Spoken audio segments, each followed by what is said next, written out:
जय हिंद दोस्तों। स्वागत आप सभी का आपके अपने परिवार जीएस फोकस फैमिली में। दोस्तों, आज के इस वीडियो सेशन के माध्यम से हम 5 फरवरी के फर्स्ट शिफ्ट के एसएससी जीडी के पेपर को डिस्कस करेंगे। आज के इस सेशन में हम जीके, जीएस, करंट अफेयर और हिंदी के सभी महत्वपूर्ण प्रश्नों को देखेंगे जो पूछे गए हैं। साथ में 6 फरवरी या फिर आगामी सभी एसएससी जीडी के शिफ्ट में किस टाइप के क्वेश्चन पूछे जा सकते हैं उनका डिटेल पर्सपेक्टिव भी देख के चलेंगे और एग्जामिनर के पॉइंट ऑफ व्यू को समझ के चलेंगे। वीडियो सेशन में आगे बढ़ने से पहले आपसे रिक्वेस्ट करूंगा, वीडियो को आप लाइक शेयर सब्सक्राइब जरूर कीजिएगा क्योंकि आपके काम की बात है। तो चलिए स्टार्ट करते हैं। सबसे पहले अगर हम देखें पहला क्वेश्चन कि क्या पूछा गया है और आपके आगामी एग्जाम में क्या पूछा जा सकता है, तो प्रश्न है स्मृति मंदाना किस खेल से संबंधित है। तो दोस्तों ये क्रिकेट से संबंधित हैं और इनको 2024 के आईसीसी महिला ओडीआई में क्रिकेटर ऑफ द ईयर का पुरस्कार भी मिल चुका है। ठीक है, तो इतना इन्फॉर्मेशन इनसे रिलेटेड हो गया। अब आपसे प्रश्न देखिए, क्रिकेट से रिलेटेड पूछ लिया तो टेबल टेनिस का भी याद रखना है, हॉकी से रिलेटेड लोगों का नाम आपको याद रखना है जो आपके लिए एडिशनल इन्फॉर्मेशन है। देखिए यहाँ पे अगर हम टेबल टेनिस से रिलेटेड देखें तो मनिका बत्रा जी हैं, उसके बाद अंचिता शरत जी कमल हैं, उसके बाद यहाँ पे देखें जी साथियान हैं, मौमा दास हैं, सुतीर्थी मुखर्जी जी भी हैं। ठीक है, तो इनके नाम आपको याद रखने हैं। उसके बाद हॉकी से रिलेटेड देख लीजिए, मनप्रीत सिंह हैं, पीआर जी हैं, और उसके बाद श्रीजेश हैं, रानी रामपाल हैं, वंदना कटारिया हैं और सविता पूनिया जी हैं। ठीक है, तो ये सभी नाम आपके आगामी एग्जाम के लिए महत्वपूर्ण है। इससे रिलेटेड अगर हम बात करें मुक्केबाजी में, तो मुक्केबाजी से रिलेटेड जो व्यक्ति हैं विजेंद्र सिंह हैं, अमित पंघाल हैं, मैरी कॉम हैं, लॉलिना हैं, उसके बाद बुरगोहेन है, निकहत जरीन है और मंजू रानी है। ठीक है, तो इनके नाम आपको याद रखना है, ये मुक्केबाजी से रिलेटेड खिलाड़ी हैं भारत के। चलिए बात करते हैं हम अगले प्रश्न पे। अगला प्रश्न आपसे क्या पूछा गया है, the first meeting of the constituent assembly of India was held on. तो दोस्तों देखिए ये आपके पॉलिटी और मॉडर्न हिस्ट्री से रिलेटेड क्वेश्चन हो सकता है। तो संविधान सभा की पहली बैठक कब हुई थी, तो देखिए 9 दिसंबर 1946 को पहली बैठक हुई थी, नई दिल्ली के संविधान हाल में हुई थी और बैठक की अध्यक्षता उस समय डॉक्टर सच्चिदानंद सिन्हा जी ने किया था। ठीक है, जो अस्थायी अध्यक्ष थे। आपको पता होना चाहिए अस्थायी अध्यक्ष 11 दिसंबर 1946 को डॉक्टर राजेंद्र प्रसाद जी बनते हैं। ठीक है, इतना इन्फॉर्मेशन आपको पता होना चाहिए। उसके बाद कुछ एडिशनल इन्फॉर्मेशन यहाँ पे देखिए, संविधान सभा का गठन कैबिनेट मिशन योजना के तहत हुआ था। ठीक है, प्रारूप समिति के अध्यक्ष डॉक्टर भीमराव अंबेडकर जी थे। ठीक है, ये फैक्चुअल इन्फॉर्मेशन है, इसको आपको देख के जाना होगा क्योंकि एग्जाम में ऐसे प्रश्न पूछे जा रहे हैं। उसके बाद संविधान सभा के अध्यक्ष कौन थे, तो दोस्तों डॉक्टर राजेंद्र प्रसाद। अभी आपसे प्रश्न पूछे कि संविधान सभा के अस्थायी अध्यक्ष कौन थे, तो डॉक्टर सच्चिदानंद सिन्हा। अगर अस्थायी अध्यक्ष पूछे तो डॉक्टर राजेंद्र प्रसाद। ठीक है, तो याद रखना है। संविधान सभा के उपाध्यक्ष कौन थे, तो दोस्तों डॉक्टर एच.सी. मुखर्जी और टी.टी. कृष्णमाचारी जी थे। ठीक है, तो आपको ये भी इंफॉर्मेशन याद रखनी है। चलिए बात करते हैं इसी में। देखिए अगला प्रश्न क्या पूछा गया है, शुंग वंश की अंतिम शासक की मृत्यु किस सदी में हुई थी। ये प्रश्न आपके एग्जाम में पूछा गया है। तो दोस्तों आप याद रखेंगे कब हुई थी, 73 ईसा पूर्व।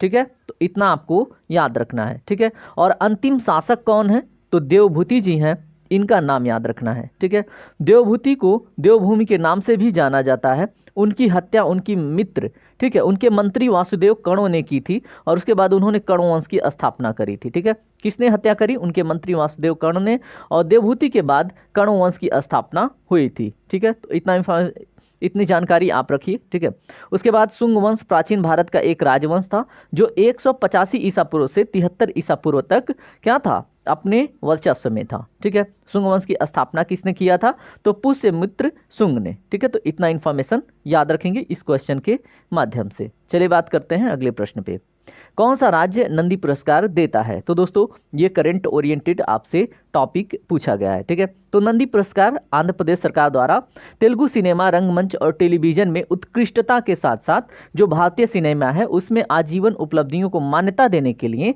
ये वार्षिक पुरस्कार दिया जाता है। कौन सा पुरस्कार दोस्तों, नंदी पुरस्कार। तो इसके बारे में प्रश्न पूछा गया है। चलिए बात करते हैं अगले टॉपिक पे।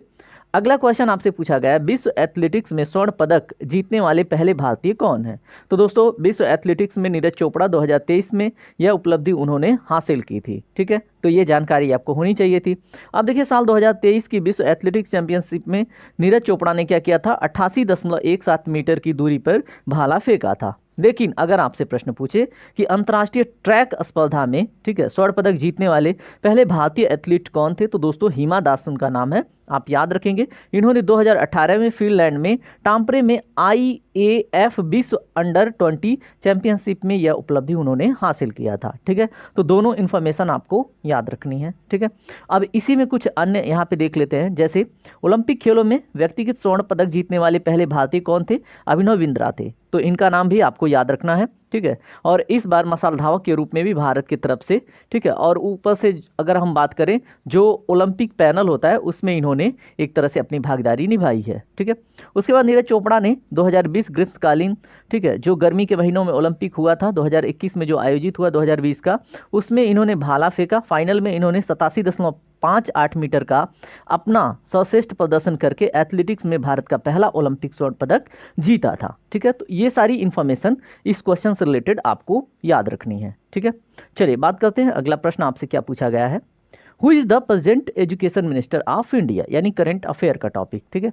तो आप सभी भारत में कौन किस पद पे, कौन किस मंत्री पद पे है, उसको आप देख लेंगे, ठीक है। मैं इस वीडियो के नीचे वो लिंक ऐड कर दूंगा, ठीक है, उस वीडियो का, वहाँ से आप एक बारी क्विकली रिवाइज कर लीजिएगा, ठीक है। तो यहाँ पे देखिए धर्मेंद्र प्रधान जी हैं, 13 जून 2024 को नई दिल्ली में केंद्रीय शिक्षा मंत्री के रूप में इन्होंने पदभार ग्रहण किया है, ठीक है। नाम क्या है, धर्मेंद्र प्रधान जी। चलिए बात करते हैं अगले क्वेश्चन पे। देखिए आपसे प्रश्न पूछा गया है, रोहिंग्या मुसलमान भारत में किस देश से आते हैं, तो दोस्तों ये आते कहाँ से हैं, म्यांमार देश से, ठीक है। और रोहिंग्या इनका नाम क्यों पड़ा है, क्योंकि ये म्यांमार के रैखाइन राज्य से आते हैं, ठीक है। तो आप याद रखेंगे रोहिंग्या मुस्लिम के बारे में, ठीक है। चलिए बात करते हैं अगले प्रश्न पे। अगला प्रश्न क्या है, भारत में कौन सा शास्त्रीय नृत्य है जो महिलाओं द्वारा एकल किया जाता है, मतलब अकेले, सिंगली, ठीक है। तो यहाँ पे देखिए ये है कथकली, ठीक है। तो ये क्या है, एक शास्त्रीय नृत्य यानी क्लासिकल डांस है, जिसमें चेहरे के भावों और हस्त मुद्राओं के जरिए भाव को अभिव्यक्त किया जाता है, ठीक है। तो ये प्रश्न आपसे पूछा जा चुका है। अब बैकग्राउंड में आपसे क्या प्रश्न पूछे जा सकते हैं, ठीक है। तो भरतनाट्यम तमिलनाडु का नृत्य है, आपको याद रखना है। कथक ये उत्तर से है। उसके बाद पश्चिम और मध्य भारत का नृत्य है कथक, ठीक है। उत्तर, पश्चिम और मध्य भारत का नृत्य है कथक, ठीक है। उसके बाद कथकली विशेषकर केरल से संबंधित है, आपको पता ही है। कुचिपुड़ी आपको पता ही होगा कि आधी कच्ची पूड़ी, तो ये आंध्र प्रदेश से रिलेटेड नृत्य है। उड़ीसा का उड़ीसी है, ठीक है। मणिपुर का मणिपुरी है। उसके बाद मोहिनी अट्टम आपके केरला से रिलेटेड है। देखिए एक चीज़ आप याद रखिएगा, जहाँ पे भी नृत्य में अट्टम आए, ठीक है, तो वो आप केरला से लिंक कर लीजिएगा। ज़्यादातर अट्टम जो है वो केरला से ही रिलेटेड होते हैं, ठीक है। सत्रिया आपके असम से रिलेटेड है। कुचिपुड़ी और मोहिनी अट्टम ये क्या है, लास्य भाव होता है इसमें, और कसक में बांटल लास्य होना चाहिए, ठीक है। तो आप याद रखेंगे। चलिए बात करते हैं अगले क्वेश्चन पे। अगला क्वेश्चन आपसे पूछा गया है, जाकिर हुसैन के द्वारा कौन सी पुस्तक लिखी गई है, तो दोस्तों यहाँ पे अगर हम इनके बारे में जानें तो डॉक्टर जाकिर हुसैन भारत के तीसरे राष्ट्रपति थे। वह एक शिक्षक और जामिया मिलिया इस्माइलिया विश्वविद्यालय के सह संस्थापक भी थे। वर्ष 1962 में भारत के उपराष्ट्रपति बने और 1967 में भारत के राष्ट्रपति भी बने।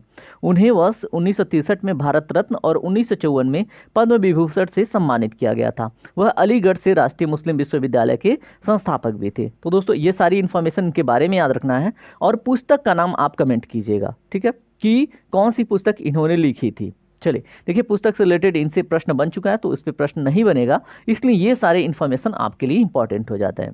चलिए बात करते हैं अगले क्वेश्चन पे, हरित क्रांति में शामिल नहीं था। तो दोस्तों अब देखिए ये प्रश्न पूछा जा चुका है, अब आपको याद रखना है हरित क्रांति के बारे में, ठीक है। तो हरित क्रांति को कृषि क्रांति के रूप में भी जाना जाता है, ठीक है। भारत में हरित क्रांति की स्थापना किसने किया, MS स्वामीनाथन ने, ठीक है।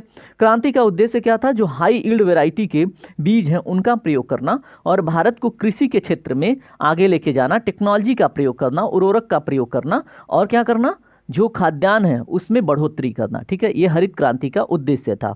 उसके बाद भारत में हरित क्रांति की स्थापना किसने करी, ये तो आपको पता चल गया। उसके बाद इसमें गांव की सड़कों का उन्नयन भी शामिल नहीं था, ठीक है। तो आप याद रखेंगे, अगर आपसे प्रश्न में कहीं ऑप्शन में रहा हो गांव की सड़कों का उन्नयन, तो ये सम्मिलित नहीं था, ठीक है। चलिए अगर इससे रिलेटेड कुछ अन्य फैक्ट के ऊपर हम बात करें तो यहाँ पे देखें कि भारत में विभिन्न क्रांतियाँ और उनसे रिलेटेड जो खाद्यान्न है, ठीक है। तो होता है आपसे प्रश्न यहाँ से पूछा जाता है कि हरित क्रांति किससे रिलेटेड है, तो आप खाद्यान्न उत्पादन से, ठीक है। जैसे हाई यील्ड वैरायटी के गेहूं का उत्पादन किया गया था, गेहूं के बीज का प्रयोग किया गया था। बाद में पुनः क्या हुआ था, जब पुनः हरित क्रांति लाया गया तो धान के ऊपर फोकस किया गया था, ठीक है। उसके बाद श्वेत क्रांति, तो दोस्तों दुग्ध उत्पादन, इसमें ऑपरेशन फ्लड आपको याद रखना है, ठीक है। ऑपरेशन फ्लड अगर पूछे तो आप याद रखेंगे किससे रिलेटेड है, दुग्ध उत्पादन से। और दुग्ध उत्पादन यानी श्वेत क्रांति के जनक कौन है, तो दोस्तों उनका नाम है वर्गीज कुरियन, ठीक है। तो ये नाम आपको याद रखना, वर्गीज कुरियन। उसके बाद लाल क्रांति का संबंध टमाटर और मांस उत्पादन से है। नीली क्रांति का संबंध मछली उत्पादन से है। पीली क्रांति का संबंध तेल के बीज उत्पादन से, ठीक है। तो आप ये भी याद रखेंगे। उसके बाद भूरी क्रांति का संबंध चमड़ा और कोको उत्पादन से है। काली क्रांति का संबंध पेट्रोलियम उत्पादन। गुलाबी क्रांति का संबंध प्याज और झींगा उत्पादन से है, ठीक है। तो और भी क्रांतियां हैं, आप मुझे कमेंट करके बताइएगा जो छूट गई हैं। चलिए बात करते हैं अन्य प्रश्नों पे।